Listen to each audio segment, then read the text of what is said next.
Impossible de passer à côté sans le voir, à l'entrée de Lyon, le pont de la Mulatière est en travaux pour l'été. Construit en 1912, l'ouvrage centenaire avait besoin d'un bon coup de peinture. La dernière opération de maintenance d'envergure sur les peintures a été faite il y a une trentaine d'années. Et aujourd'hui, les dégradations dues au temps font qu'il y avait nécessité de refaire la peinture de cet ouvrage. Et comme dans tous les travaux de peinture, le plus gros travail, c'est la préparation du support et notamment le décapage. On pratique ici deux façons de décaper le métal.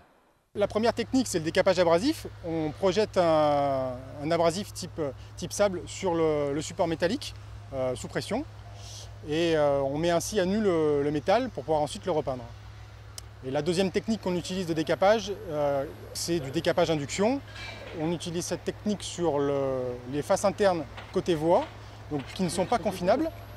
Concrètement, on va chauffer le support métallique sur lequel est appliquée l'ancienne peinture, et en chauffant ce support métallique, on va décoller l'ancien revêtement et l'enlever de cette façon. Le décapage induction est réalisé la nuit puisqu'il faut couper les circulations des trains et ainsi causer moins de gêne au trafic. Les anciennes peintures font de ce chantier un chantier particulier. Le problème majeur pour ce type de chantier, c'est que les peintures anciennes sont à base de minium de plomb et le minium de plomb est considéré maintenant comme un produit toxique. Donc nous devons prendre de nombreuses mesures vis-à-vis de la protection de l'environnement d'une part et vis-à-vis de la protection des opérateurs d'autre part. Et quand on dit opérateur également, tout le personnel qui est amené à intervenir sur le chantier, entre autres le personnel SNCF.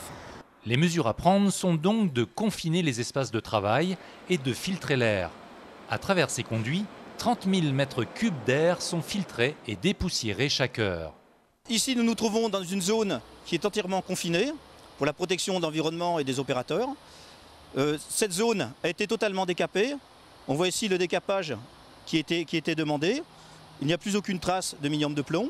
Les opérateurs actuellement sont en train de faire des prétouches pour toutes les zones qui sont difficiles d'accès. Une fois décapé, il faut appliquer deux couches de peinture, un primaire anti-corrosion et une couche de finition et de protection. Ce pont fait partie du patrimoine de Réseau Ferré de France et dans ce cadre-là, RFF finance la totalité de la remise à niveau et de la remise en peinture de cet ouvrage, sachant qu'une première tranche avait été financée en 2010 qui concernait les tabliers, ce qui fait que lorsque ce chantier sera terminé, la totalité du pont aura été rénovée.